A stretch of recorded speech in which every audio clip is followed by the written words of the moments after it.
Membuka minggu yang baru ini kami tetap mau memuji dan memuliakan Engkau.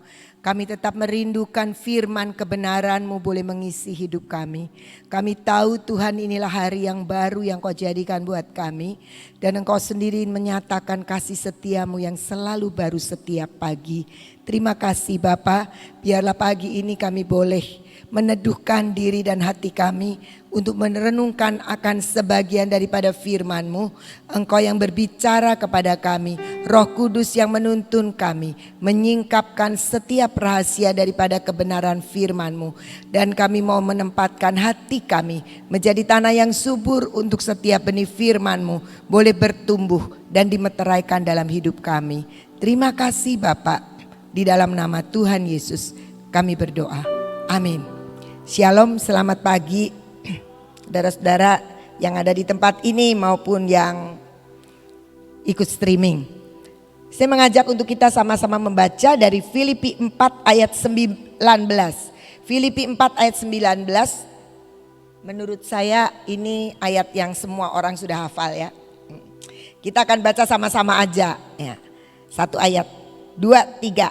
Allahku akan memenuhi segala keperluanmu menurut kekayaan dan kemuliaannya dalam Kristus Yesus. Ada lagunya, saya suka. Dan saya percaya semua kita suka juga dengan lagu pujian ini. Karena ini mengatakan bahwa keperluan kita itu akan dipenuhi semuanya. Tapi mari kita renungkan dalam Filipi 4 ayat 19 ini dikatakan Allahku akan memenuhi segala keperluanmu menurut kekayaan dan kemuliaannya dalam Kristus Yesus. Mari kita merenungkan, ada 3 hal yang saya ingin mengajak kita sama-sama renungkan. Yang pertama, perkataan yang katakan Allahku akan memenuhi. Nah, itu Allahku akan memenuhi. Berarti kalau kita baca semua ayat ini, kita kan tidak akan hidup dalam kekurangan ya, karena Tuhan yang memenuhi. Tapi masalahnya kita harus tahu siapa yang akan membuat kita tidak berkekurangan, yaitu Allah. Allah yang seperti apa? Nah, kalau kita melihat di sini, kita seringkali kalau kita lagi punya persoalan, masalah, nggak cuma soal duit, apa saja, kita biasanya malah lupa ya kalau Allah yang akan memenuhi keperluan ini. Tapi kita biasanya langsung cerita sama orang, sama temen. Aduh, saya lagi punya beban, saya lagi punya persoalan gitu. Padahal temennya juga nggak tahu jelas bagaimana menolong. Nah seperti itu. Tapi mari kita lihat di dalam Mazmur 36 ayat 10. Allah yang memenuhi itu yang seperti apa? Di dalam Mazmur 36 ayatnya yang ke-10 dikatakan demikian. Sebab pada Allah, padamu ada sumber hayat. Di dalam terangmu kami melihat terang. Siapa Allah yang akan memenuhi hidup kita? Adalah Allah yang menjadi sumber hayat. Sumber hayat itu sumber kehidupan. Jadi Allah yang seperti apa yang akan memenuhi keperluan kita? Dia adalah Allah yang sumber dari segala-galanya, sumber dari kehidupan itu. Manusia itu hanya dipakai sebagai alat pemenuhan, tetapi Allah adalah sumber pemenuhan. Nah, jadi kita seringkali ngomong, ya tapi kan kalau misalnya saya perlu duit, kan gak mungkin duitnya jatuh dari langit. Betul, gak jatuh dari langit. Tetapi kita harus percaya bahwa kalaupun ada manusia yang dipakai Tuhan untuk menolong, itu karena pekerjaan Tuhan. Dan bukan karena dia manusia, wah dia itu baik sekali loh, dia baik sama saya, dia tahu kebutuhan saya. Enggak, kalau enggak digerakkan Tuhan enggak mungkin. Ya. Tapi kita harus tahu bahwa Allah akan memenuhi, Allah yang akan jadi sumber gitu, segala-galanya. Saya mau cerita pengalaman hari Sabtu yang lalu. Saya pergi karena ada guru yang menikah di Kuningan. Nah, semua cari saya ya, di PW nggak ada. Saya cerita sama Ibu Guatlan aja bahwa saya mau pergi karena kita mau. Kenapa? Karena kita mau datang di pemberkatan pernikahan. Di pemberkatan pernikahan kemudian kita akan pulang rencananya. Karena di sana ya banyak kerumunan lah. Gitu. Nah saya berangkat dengan Ibu Tin juga. Lagi ibadah, tiba-tiba telepon berdering, saya lupa silentnya. Telepon berdering dan saya lihat ternyata dari rumah gitu. Karyawan saya telepon, saya langsung matiin dan saya tanya ada apa. Dia telepon lagi, dia bilang begini katanya. Aduh katanya, Bu katanya gitu. Ini jadi saya punya baker ini sakit beberapa hari yang lalu, sudah beberapa hari itu absen. Nah hari itu dia masuk, dia sudah mulai ngadonin roti, tiba-tiba dia nongol dan dia tidak berani dekat-dekat sambil dia ngelongok-ngelongok gitu ke kasir saya dan dia panggil-panggil dan dia bilang saya nggak bisa nyium. Nah zaman sekarang kalau bilang nggak bisa nyium itu hebohnya luar biasa ya. Jadi langsung dia bilang saya nggak bisa nyium. Wah itu heboh di rumah saya. Nah kadang-kadang kita begitu ya. Allah sumber pemenuhan itu jadi nggak jelas lagi kalau begitu. Jadi dia bilang begini, gimana Miss? Karena ini kebenaran orang tua murid karyawan saya ini jadi dia panggil saya Miss. Miss gimana Miss? Ini saya sudah ya suruh pulang aja. Terus gimana yang dia udah kerjakan? Buang semua adonan. Saya bilang gitu ya. Kan di gereja ya, jadi saya terus diam, saya berdoa, aduh saya sendiri jadi gak tenang. Tapi Tuhan bilang gak apa-apa katanya gitu. Nah singkat cerita waktu saya pulang saya nanya gimana terjadinya. Jadi itulah terjadinya karena dia gak bisa cium, jadi akhirnya disuruh pulang. Nah dia pulang masih heboh karena karyawan saya yang lain itu terus telepon saya juga. Kami diminumin apa? Kami suruh minum apa? Udah nanti saya kasih vitamin semua. Makanya toh kalau dikasih kina dikasih apa itu nggak pada mau makan. Yang pahit lah, yang nggak bisa lah digerus keras. Pokoknya macem-macem. Nah saya bilang ya sudah saya sudah pesen untuk dikirim vitamin. Saya bilang gitu. Udah saya waktu datang mereka cerita, kan di dapur rotinya kan nggak dia sendirian, ada yang lain. Itu langsung suruh keluar teman-temannya itu, terus diambilin baju. Kebenaran tuh ada garage sale kan untuk anak-anak sekolah itu hasilnya di depan rumah saya. Diambilin baju, diambilin kain, diambilin segala macam. Minta sama pembantu saya yang di dapur itu untuk ngambilin anduk. Teman-temannya nih suruh pada mandi. Lah ya temennya yang gak tahu apa-apa karena gak dengar ceritanya kan bingung. Kenapa saya harus mandi lagi? Didorong, ayo kamu masuk mandi. Jadi ceritanya mandi semua. Heboh. Kalau sudah seperti itu pertanyaannya Allahnya ada di mana? Saya datang terus saya duduk itu gak lama kemudian anak saya bilang gini. Mami ini barusan itu baker saya itu langsung pergi ke puskesmas. Apa segala macam singkat cerita dia pulang suruh istirahat. Dia bilang gini. Oh gak apa-apa, barusan aku nyium minyak kayu putih gak apa-apa. Rupanya tadi itu cuma mampet aja. Ya ampun, cuma mampet sudah bikin heboh. Kadang-kadang kita seperti itu. Allahku yang memenuhi segala keperluanmu itu udah gak jelas lagi Allah yang mana. Padahal dikatakan Allah padamu Tuhan ada sumber hayat, sumber kehidupan itu. Kenapa kita sering kali jadi gak karuan karena kita itu tidak mengerti Allah yang mana yang akan memenuhi kehidupan kita. Untung sekali saya di sana itu ya santai karena ketika saya berdoa Tuhan bilang gak apa-apa. Udah yuk kita makan, jadi kita makan di luar tenang-tenang aja sampai kita akhirnya pulang. Jadi kita hari sekarang ini mau kalau kita ngerti ayat ini Allahku akan memenuhi segala keperluanmu. Maka Allah yang mana yang memenuhi itu? Jangan-jangan Allah yang kita pikirkan adalah pinjaman online. Sekarang ini banyak kan orang terjerat pinjaman online.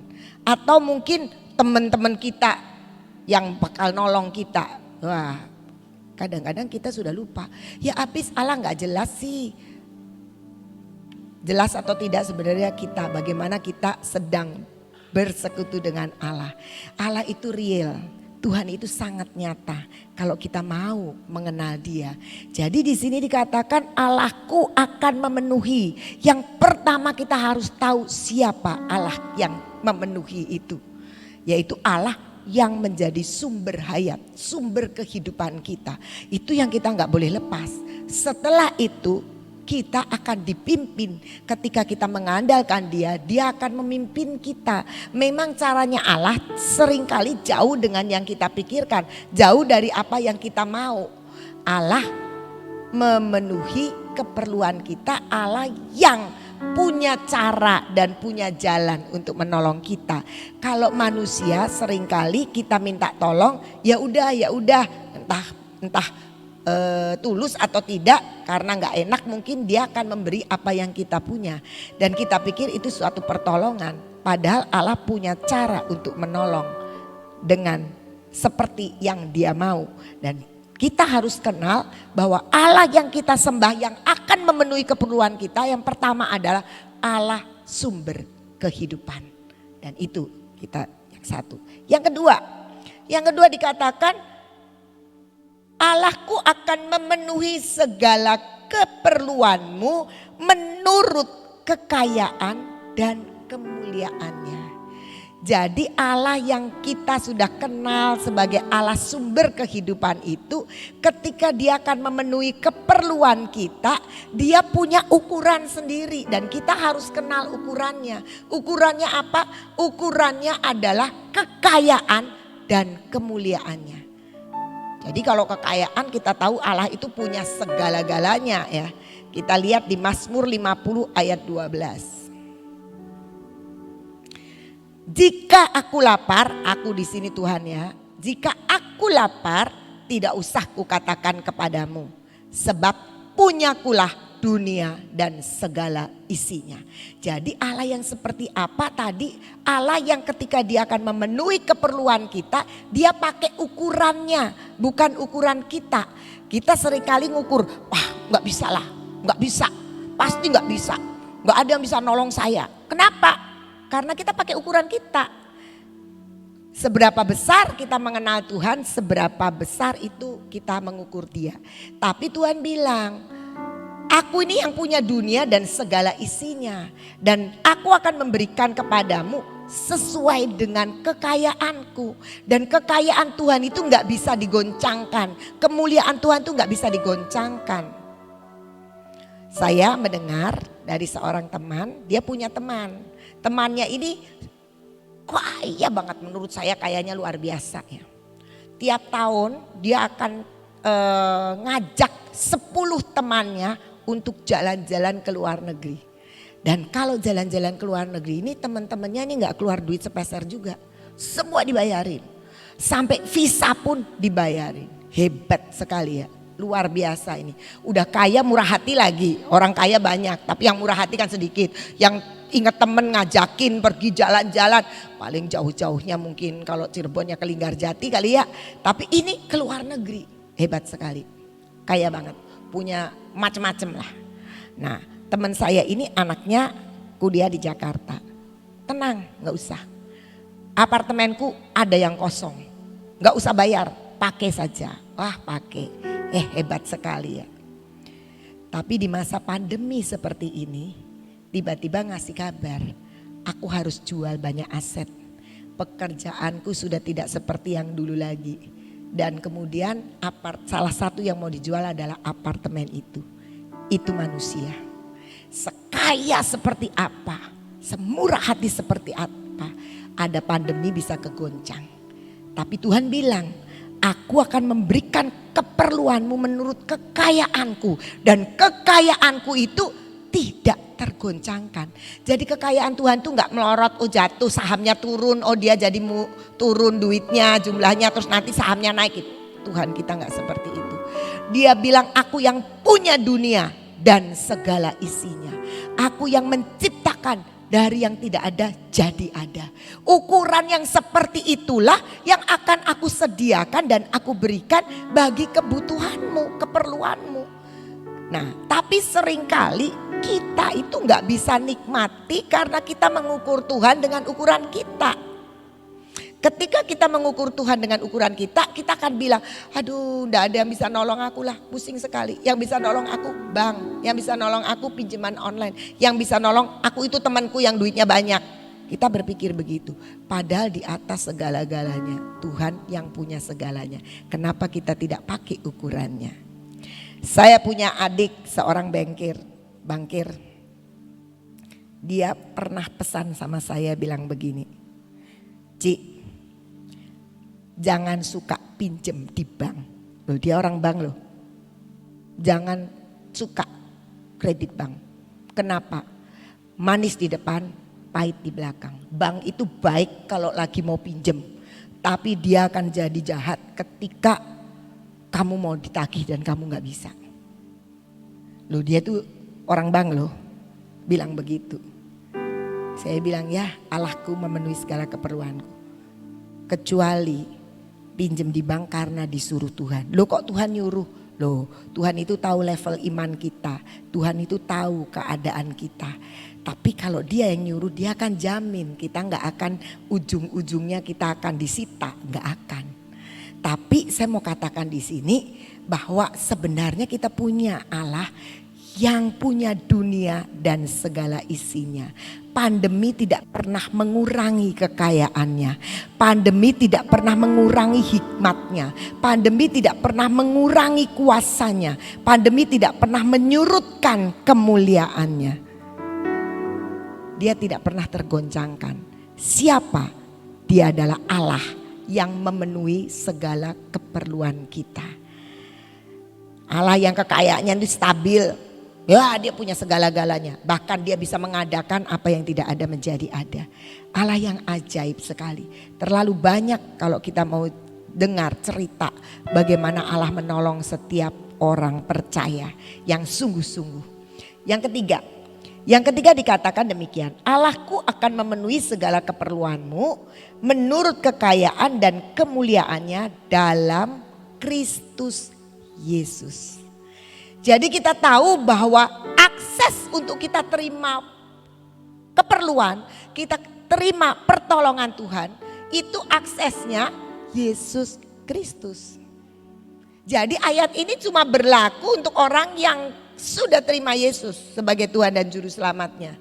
Karena dia hanya akan mencairkan keperluan kita sesuai dengan kekayaan dan kemuliaannya dalam Kristus Yesus.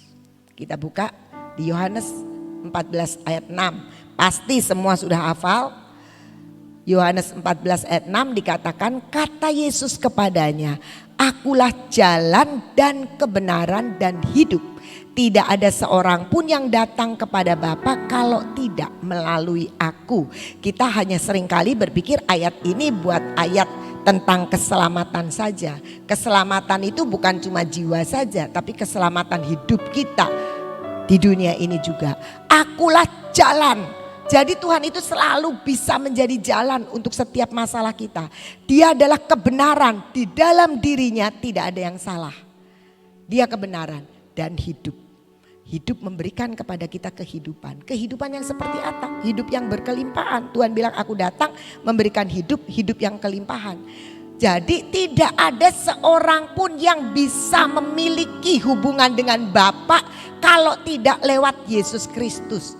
Jadi artinya Yesus Kristus adalah akses untuk setiap janji Tuhan. Yesus Kristus adalah akses, satu-satunya akses untuk kita bisa terima janji Tuhan terjadi. Seperti apa yang dikatakan tadi, bahwa Allahku memenuhi segala keperluanmu menurut kekayaan dan kemuliaannya dalam Kristus Yesus. Jadi kita harus percaya dan beresin hidup kita dulu dengan Kristus Yesus. Minggu lalu seorang ibu datang, orang tua murid datang kepada saya, nangis-nangis. Memang keluarga ini dari keluarga broken. Ibu berpisah dan dia punya anak, dan anaknya ini mengurung diri di rumah.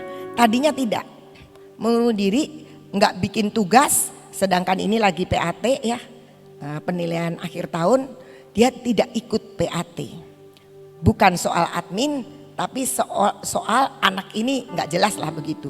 Dan mamahnya datang kepada kami, kepada saya terutama, tapi Nggak cerita anaknya punya problem, yang diceritakan adalah sekolah yang salah gitu loh. Ini sekolah kok nggak jawab gitu. Kalau menurut saya lihat sih jawab, wali kelasnya menjawab. Tapi kalau jawab kan dia tanya, "Sir, apakah begini?" Dijawab sama wali kelasnya. "Oh tidak nak, tidak ada tugas ini." "Oh iya, terima kasih sir." Ya sudah toh selesai. Menurut mamahnya, sirnya harus menjawab lagi. Lah kapan jawab-jawaban kan gak selesai. Menurut saya selesailah. Guru gak perlu jawab lagi. Pokoknya intinya cerita dia ingin menyalahkan sekolah. Saya cuma begini mama, kata saya gitu. Saya dalam kasus ini ya gitu. Jadi di situ ada suara voice note juga dari seorang guru yang mengatakan, ini deadline-nya kan 18 Maret. Kenapa kamu baru tanya 19 Maret? Jadi kan salah. Itu jelas perkataan gurunya tuh pakai suara gitu. Terus mamanya bilang, sebenarnya nanyanya tuh Februari. Ya tapi yang di situ begitu ya, mestinya dia bela kan. Saya tidak mau panjang lebar, saya cuma begini, udah mama kata saya gitu. Ketika berdiri di situ, saya harus menjadi ibu dari guru-guru saya juga. Jangan semua guru-guru, udah anaknya aja suruh sini, anaknya suruh sini. Nah, singkat cerita anaknya datang, dibawa. Saya mulai tanya, mamahnya ini belum sudah saya bilang, mama keluar aja keluar. Saya cuma mau berdua sama anak. Dan ternyata anaknya memiliki luka yang dalam terhadap orang tuanya sebenarnya. Jadi mamanya, anaknya baru mengungkap, terus akhirnya saya tanya ke anaknya, kamu sudah terima Yesus? Belum. Kamu percaya Yesus? Percaya, tapi saya belum pernah terima. Ini muka dengan murung sekali. Penyelesaianmu adalah di dalam Yesus. Dan saya sudah panjang lebar itu cerita. Terus kemudian dia bilang, gimana caranya saya bisa terima Yesus? Dia bilang gini, oke, Miss nanti akan berdoa, kamu niruin ya. Tapi kamu percaya dulu, Yesus itu siapa? Saya ceritain bahwa dia adalah Tuhan, dia juru selamat, dan singkat cerita anak itu mau terima Yesus. Selesai terima Yesus, orang tuanya ini ngelongok terus. Ngelongok di jendela itu kan ada kacanya. Gemes sih saya sebenarnya, tapi ya sudahlah, seorang ibu bagaimanapun dia berharap anaknya menjadi lebih baik. Nah setelah itu selesai pulang, saya bilang oke, saya panggil dulu kepala sekolah, guru, wali kelas, wakil kepala sekolah, kurikulum semua. Terus ini gimana nanganinya? Oke, dia dikasih kesempatan lagi. Singkat cerita mamahnya tadi malam WA saya dan bilang gini, saya bersyukur Miss, anak saya sudah bisa ketawa. Anak saya sudah mau keluar kamar. Anak saya sudah mengerjakan semua tugas-tugasnya. Aksesnya yang merubah hatinya siapa? Yesus Kristus. Ketika Yesus ada di dalamnya, anak itu sudah mulai berubah. Akses untuk ketemu Bapa, akses untuk terima pertolongan, itu cuma Yesus Kristus. Mari kita belajar untuk mengerti Allahku akan memenuhi, yaitu Allah yang punya langit dan bumi. Allahku akan memenuhi segala keperluanmu, yaitu menurut kekayaan dan kemuliaannya. Yang seperti apa? Kekayaan yang tidak terbatas, kemuliaan yang tidak terbatas, kekayaan yang tidak pernah kena inflasi, dan kemuliaan, kuasa, kemahabesarannya yang tidak pernah bisa diganggu oleh siapapun. Dan lewat Yesus Kristus itulah akses untuk kita terima menjadi semua bagian ayat ini dalam hidup kita. Mari kita belajar mengerti. Kalau kita nggak ngerti Allah kita seperti apa, terus baca Alkitab untuk kenal Allah kita itu seperti apa. Menghidupi, mempercayai akan setiap eksistensi keberadaan Allah kita yang ajaib. Dan di dalam Tuhan Yesus dengan pertolongan Roh Kudus kita akan menerima semuanya ini dan menjadi percaya. Mari kita berdoa. Bapa, kami mengucap syukur karena kami tahu Tuhan bahwa Engkau adalah Allah yang ajaib, yang luar biasa. Allah yang di dalam Tuhan Yesus sudah menyiapkan diri untuk memenuhi segala keperluan hidup kami. Sehingga kami tahu bahwa pertolongan bukan datang dari tempat yang lain. Bahwa pertolongan bukan datang dari manusia. Tetapi pertolongan dan jawaban atas setiap pergumulan kami, kesulitan kami, masalah kami adalah datang daripadamu. Allah yang di dalam Tuhan Yesus Kristus memiliki semua yang ada di dunia, menciptakan apa yang kami lihat semua di dunia ini. Engkau yang mengadakan apa yang tidak ada menjadi ada. Engkau yang sanggup melakukan apa yang mustahil menjadi tidak mustahil. Engkau Allah yang ajaib di dalam Tuhan Yesus Kristus, memindahkan kami dari kegelapan kepada terang yang ajaib. Dan sesuai dengan kekayaan dan kemuliaan-Mu itulah ukuran yang Engkau sediakan dan siapkan bagi kami. Untuk menolong kami, untuk membawa kami next level. Untuk membawa kami ke tempat yang lebih lagi. Untuk menikmati kedalaman cinta-Mu. Untuk menikmati ketinggian tempat di puncak-puncak gunung, supaya kami boleh menjadi pemberita firman, supaya kami menjadi pemberita daripada kasih karunia Tuhan. Terima kasih Bapak untuk firman-Mu meteraikan di dalam hidup kami. Dan saat ini kami berdoa buat bangsa dan negara kami. Bapak, di dalam setiap kemelut yang ada, kami tetap percaya bahwa Engkau adalah Allah dan Tuhan bagi bangsa kami, yang sanggup untuk mengubahkan keberadaan bangsa kami ini Tuhan. Yang sanggup dengan kekayaan dan hikmat-Mu, dengan kemuliaan-Mu menyatakan diri di tengah-tengah bangsa kami. Kalau saat ini kami melihat ada begitu banyak pergumulan-pergumulan yang dirasakan oleh pemimpin pemerintahan Indonesia, kami tetap percaya bahwa Tuhan kami Allah yang hidup, yang memenuhi kami dalam segala keperluan. Engkau juga akan memenuhi setiap kebutuhan bangsa ini. Bangsa ini membutuhkan damai sejahtera. Bangsa ini membutuhkan keamanan. Bangsa ini membutuhkan berkat-berkat untuk menuntaskan kemiskinan. Bangsa ini membutuhkan Tuhan karya-karya keselamatan bagi seluruh bangsa Indonesia. Bangsa ini membutuhkan akan begitu banyak pertolongan dan uluran tangan Tuhan. Bangsa ini membutuhkan banyak orang-orang yang mengasihi Tuhan untuk bangkit dan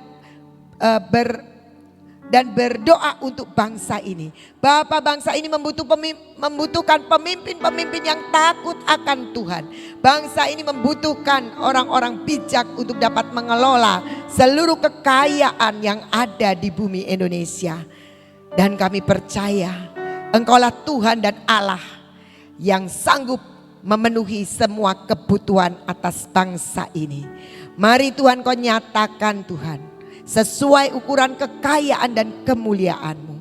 Dan kami percayakan kami akan melihat Indonesia yang bersatu, Indonesia yang permai, Indonesia yang ajaib, Indonesia yang menjadi bangsa yang luar biasa, Indonesia yang dipenuhi dengan kemuliaan Tuhan, Indonesia yang dimana seluruh penduduknya adalah penduduk yang diberkati, yang hidup takut akan Tuhan, yang diselamatkan oleh karya penyelamatan dan penebusan Tuhan Yesus Kristus. Terima kasih Bapa, kami mengucap syukur dan kami percaya Engkau Allah hanya di dalam Tuhan Yesus menjadi akses yang luar biasa untuk kami boleh menikmati berkat dan kemurahan Bapa di surga. Terima kasih Bapa, dan saat ini kami juga berdoa. Kami tetap berdoa untuk kota kami Cirebon ini, kota Sion, di mana di tempat inilah Engkau bertata dan menyatakan kemurahan dan kebesaran-Mu. Bapa, Engkau memberkati kota kami, Engkau menyatakan diri-Mu lebih nyata lagi juga di tempat ini Tuhan. Pakai tempat ini seperti yang Engkau mau Tuhan, sehingga banyak orang akan melihat di tempat inilah ada tanur luar biasa, api kemuliaan yang akan membawa setiap orang datang kepada Tuhan Yesus. Terima kasih Bapak, kami mengucap syukur dan kami percaya kami butuh pengurapan-Mu untuk menjalani kehidupan kami sepanjang hari ini. Mari saudara-saudara kita siapkan untuk kita terima pengurapan yang dari Tuhan.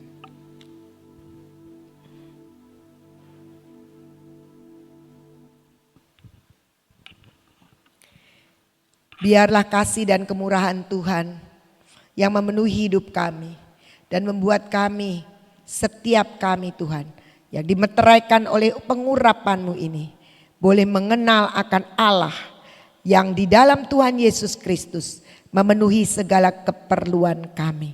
Allah yang besar, Allah yang penuh dengan kekayaan dan Allah yang penuh dengan kemuliaan. Kami percaya Tuhan mata ini akan terus melihat dan memandang akan Engkau Tuhan. Sebagai Tuhan yang sudah menyelamatkan kami dan yang perlu untuk kami ikuti. Dan kami percaya telinga kami akan terus dipertajam untuk mendengar suara-Mu. Sehingga kami tidak menyendengkan di tempat yang lain. Tetapi kami terus menerus mendengar akan suara-Mu. Dengan mulut bibir yang diurapi, kami percaya perkataan-perkataan kami adalah perkataan kehidupan. Sebab pengurapan-Mu turun atas kami. Untuk kami boleh berbicara dan memberkati banyak orang. Dengan hati yang tetap tertuju kepadamu Tuhan. Hati yang selalu percaya kepadamu Bapa. Dan dengan segala tegar tengkuk yang disingkirkan oleh kuasa urapan. Dipatahkan semua keraguan dan kebebalan hidup kami. Kami percaya Tuhan, hari ini Engkau menyediakan pekerjaan yang ajaib.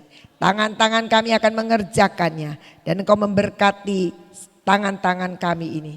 Dengan segala apa yang kami lakukan, kegiatan-kegiatan yang kami kerjakan, pekerjaan-pekerjaan yang kami lakukan menjadi satu pekerjaan yang indah bersama dengan Engkau. Dan kami percaya Tuhan, kuasa urapan-Mu atas kaki kami yang akan menuntun kami ke jalan-jalan yang benar, yang akan membawa kami untuk tetap tegak berdiri di atas gunung batu yang kuat, yaitu Tuhan Yesus Kristus. Terima kasih Bapa, kami mengucap syukur dan kami percaya Engkau memberkati kami berlimpah-limpah. Dan Engkau memperluas daerah kami. Engkau sendiri Tuhan yang akan meluputkan kami dari segala wabah penyakit dan malapetaka apapun. Sebab Engkau Tuhan penjaga Israel yang tidak pernah terlelap. Dan kami bersyukur karena kami memiliki bagian daripada kehidupan-Mu sendiri di dalam hidup kami. Terima kasih Bapa, kami terima berkat dari Bapa di surga. Kasih dari Tuhan Yesus Kristus dan persekutuan dengan Roh Kudus. Sekarang sampai selama-lamanya. Mari yang sepakat dengan saya katakan, amin. Tuhan Yesus memberkati saudara.